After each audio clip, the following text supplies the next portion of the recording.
Joining us right now via Zoom chat is Adam Blai. He is an expert in demonology. He is trained exorcist. He has assisted in exorcism. He's also an author and an international speaker on the subject. His latest book from Sophia Institute Press is called The Catholic Guide to Miracles, Separating the Authentic from the Counterfeit. Good morning to you, Adam Blai. Good morning, Joe. It's nice to be here. Praise be to God. We're glad you are here. It's been a long time since I've talked to you, maybe almost 2 years now. How have you been? Excellent. Just super busy. Just a really quick correction, Joe, in your introduction. So I'm a lay person, and so I'm not actually an exorcist. I've been involved in this for about 15 years, and I'm a church-appointed expert in the area, and I train exorcists, but I'm basically a coach. Praise be to God. I like the beard, by the way. It looks good on you. It looks really good on you. You were clean shaven the last time I saw you, so you're looking good. Love it. Praise be to God. This book is very interesting by Sophia Institute Press, The Catholic Guide to Miracles, Separating the Authentic from the Counterfeit. Why did you, it seems like on the surface, it would seem like this isn't sort of in your wheelhouse. You're an expert in demonology. So what motivated you to do a book on miracles? Well, essentially, I think there can be kind of two ways that you're drawn to God. And the one side is when you stumble into the things that the culture now celebrates and normalizes, and you get into trouble, and then you realize, like, oh, wait, there's actual consequences for playing around with the spiritual world in a bad way. And I thought it was really important to also show the other side of that coin, and that we can be drawn to God through grace, through miracles, through a lot of the positive. And it's kind of a misunderstanding that when you deal with exorcisms and demonology, that you're only dealing with the negative, because 7 of the major gospel accounts of miracles that Jesus did were exorcisms. It was actually a point of great joy for the people to see somebody freed. And the fact that Jesus did it by direct command was kind of the first thing that's lit the fire of his fame at the synagogue in Capernaum, when instead of invoking God, he just said, "Get out." And they said, "Who is this that can do something only God can do?" So, it is in fact a miraculous ministry. You get to see miracles happen, a repetition of some of the gospel stories. I like that you said that, because it is a miraculous thing to see, and it's good news to see somebody get delivered from this oppression.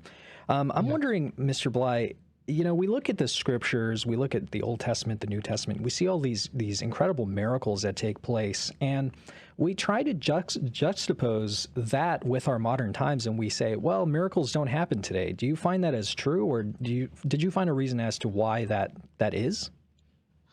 Well, they do still happen today. It's just that our ability to kind of rationalize and explain away or ignore, if anything, has grown. So the sun hasn't danced in the sky since Fatima. That's true. That was a very unusual miracle in all of history.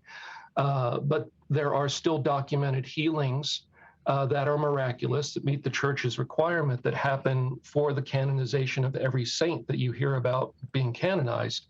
And that has always been the case. The church has a high bar for declaring somebody a saint, and they have to see a miraculous event, and that is a instantaneous, complete, and lasting healing through the intercession of that saint, where doctors have no explanation. So that's just one of the many examples. But we can look at the visionaries of various types and prophecies that were given, which are more warnings about making a good choice in the world. Eucharistic miracles, continue. So they do still happen. It's just that these signs, and as Jesus said, better to believe without signs, but it's okay to provide signs, and he did in the Gospels, and he is still providing them. In your introduction to the book, you start off by trying to make you start off by making a link, I want to say it that way, by making a link between miracles and the fear of death. Talk about that for a minute. Well, I think one of the things that drives us as human beings towards exploring the spiritual and kind of looking for a solution in the spiritual is mortality. At some point we become aware, usually as children in a vague way, that we're mortal. And Freud would say, the famous psychologist, that the fear of death is one of the primary drives in a human being. The drive to survive is to avoid death, and it's certainly a biological drive. But how do you solve that problem of mortality? And one of the ways is you look for God, and you say, well, maybe there's something beyond my death, which I can't really imagine or accept. Maybe there's something beyond that. And so one of the ways that you look for a proof that gives you a place to stand on, if you approach it, just as a new person exposed to these ideas, is, well, maybe there's some proof that God is there. And so sometimes we use the stories from the Gospels and things that Jesus did, and we say, okay, enough people saw these events that I'll trust them. And I'll take that as, as if I had seen that sign that God is really there. And sometimes we look for little miracles in our own lives as proof of that. And so essentially, I think it's one of the things that drives us to find that solution.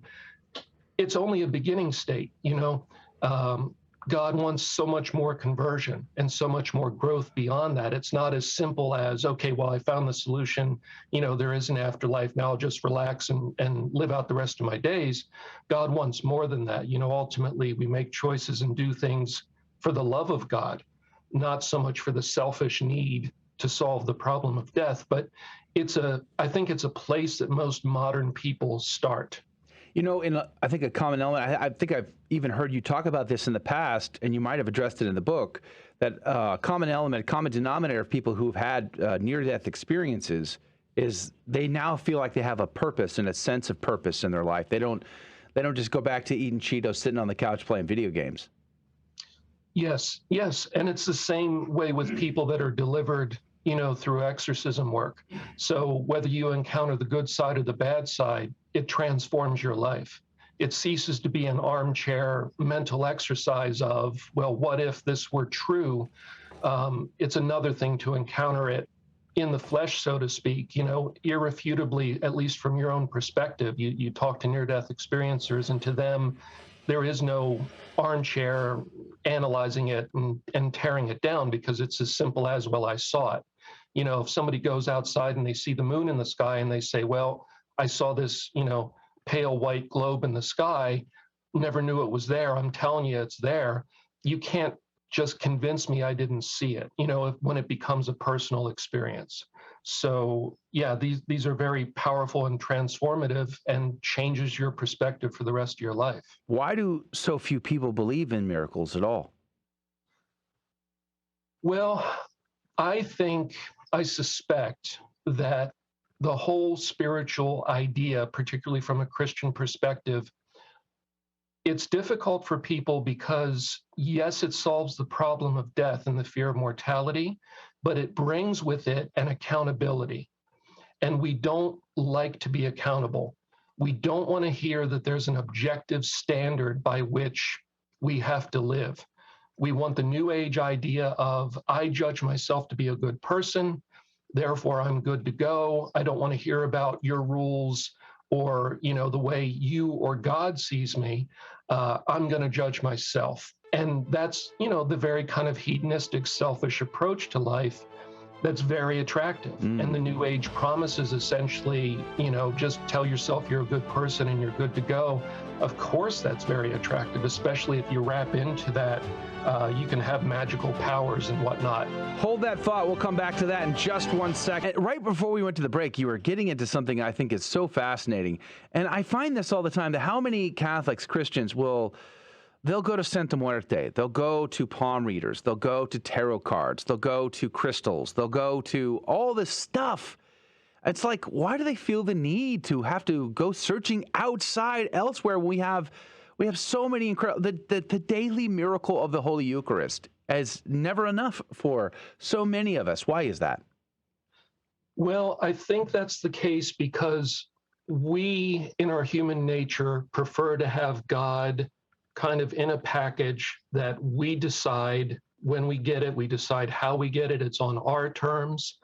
And that's essentially what the syncretism you're talking about kind of promises. Through superstition and magic, they promise that do these particular rituals, bring these idols into your life, whether it's other spirits, whether it's the crystals, whatever it is, it's idolatry, and put your trust in those, because those you control, you activate when you wish, and you are now the center of your religious life. It's essentially my will be done. I have my talisman, I decide when to deploy it, and I will get the effect that I decree through doing whatever it is. And that's why the syncretism and a lot of these things are so attractive, because it gives the illusion of agency to the person. But the big problem, Joe, is if you think about it, it's a violation of the first commandment. So instead of putting God first and trusting God, you're putting your trust in these objects, these rituals, and these other spirits, and you're essentially telling God, I don't trust you. I'm not going to wait on you. I want my comfort when I decide on my terms in the way I want it. So you're breaking your friendship with God, and you're starting your friendship with another spirit. And whether it's because I want to know the future, which is, a form of power, which only God the Father knows the future, we know that. But there can be sham versions of that, whether it's, I want influence over other people, and whether it's I want comfort that there's an afterlife. Instead of trusting God's providence and his revelation and his grace of conversion through your life journey, you want it quick on these other terms. And that's where the demon steps in and provides a sham spiritual experience that involves mortal sin. You've broken the first commandment. While you're saying that, immediately I was brought to mind two things, or I guess three things. One being the general idea of sacramentals, and two, the two most common sacramentals. One, the brown scapular, and with such great promises attached to it. And then I've heard recently of a friend of mine asking about St. Benedict medals. Like, okay, what's up with that? It seems almost like it's a talisman. So what is the difference between a sacramental and these talismans? And is it simply that one is it okayed by the church, the other is not? No.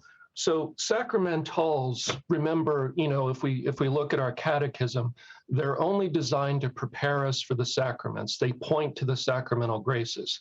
Now, the other thing about sacramentals, their effect is based on your faith and relationship in God, with God, your faith in God and your relationship with God. So, for instance, if somebody uses holy water with no faith in God and no relationship with God, it presumably will have no effect. Perhaps in his mercy, God will provide some effect, but there'll be nothing there. Let me give you a quick example. During full-blown solemn exorcisms, I have literally seen people that have prayed without any heart or intent. So meaning they've just parroted the words right to the possessed person's face, to the demon's face, but without any heart, any love.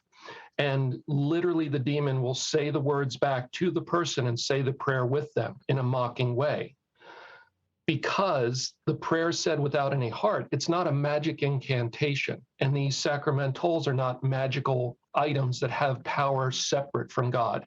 The St. Benedict medal, yes, has an effect. Yes, the demons notice it, even if it's not on display. They'll know it's in your pocket. But that's not because the item is an idol, that the item is affecting them. It's that it is used in faith and relationship with God. And it's just another way, they're essentially symbols of the living relationship with God that the person has. And their effects are come from God. So it's a very different theology than the magician's approach to these things. How do we avoid scrupulosity in that regard? I can imagine there would be a lot of folks that would listen to that and be now very anxious. Am I praying with enough feeling? Am I praying with enough love or what have you? How do we find that balance? Well, remember life, and some of this I think is over my pay grade in sense of, do I have a right to really be saying these things? We could just go to Thomas for so many of our answers, but I think the journey of conversion throughout life, God works with us where we're at. And so, yes, a child learning the Our Father is maybe not going to say it with the depth of understanding and heart and intent that perhaps the person that just lost their spouse and has been a Catholic for 30 years would have, or a monastic or a nun. However, doing it as best you can for where you're at in your journey in life, I think, is all that we need to do. We're not all praying like Therese. We're not all there. We're not all praying like Padre Pio, and that's okay. You don't have to be perfect, and the best saint that has ever lived for God to hear you and respond to you. I think it's more the effort and the sincerity of that effort. Please, Lord, hear my prayer from where I'm at now in my journey, as best I understand you and love you.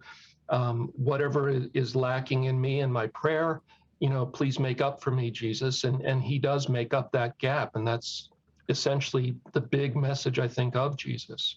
Mr. Blai, you have a book coming out. I believe it's called The Exorcism Files, The True Stories of Demonic Possession. I want to go back to something you mentioned just a few minutes ago when it comes to possession. I think it's a common experience, at least I've run into this a couple of times, that there's a type of generational curse that happens when people, for example, a family member is a Freemason or something like that. In your experience in this field, how common is that? And is that something that people should worry about if their family was into the occult? Yeah, so it's kind of a yes and no answer to that.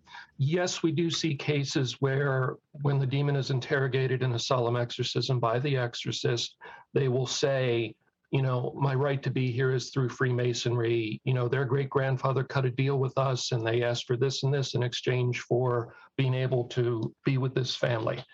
However, we need not become terrified by this idea, and I think it's somewhat of an error to give too much weight to that. So yes, that person had authority over themselves and a limited authority over their family line after them, like parents have authority over babies, their babies. However, you are now the person that's alive and in authority over yourself. And so it's not like you become a complete victim that's helpless against the choices of your ancestors. No, you're the one in charge now. And what I've seen in many years of experience with this type of thing is you simply ask the person, would you like to renounce anything that your ancestors did that committed you or your family to these creatures in any way, including Freemasonry? And they say, well, of course. And we then switch back to the demon and say, okay, now what right do you have to be here? Well, none, that was it. And then we move on to the exorcism. So, and the other thing to remember is that's kind of an endless spiral. You're never going to know everything that every ancestor did. If you want to go back to the 4 and 5 generations and cite that scripture, you're never going to unpack literally everything and everybody did 4 to 5 generations back. That's not going to be possible. And so it becomes this kind of like fear spiral where it's like, oh, well, now maybe it was, my Aunt Matilda also did something, or, it becomes this endless thing. And so don't worry about that. God knows what has happened and what hasn't. And you just need to state with your authority over yourself and your own children, if they're not of the age of reason, which is 7, that you don't want any part of that. And any of those deals don't apply to you. You want to break them, and that's it. And just move on and let it go. Have you been getting out and speaking again? I mean, I know the pandemic probably put a pause on all of that, but how is your speaking tour going these days? A little bit. I tend to, I do Catholic conferences. My main thing when it comes to speaking is training priests.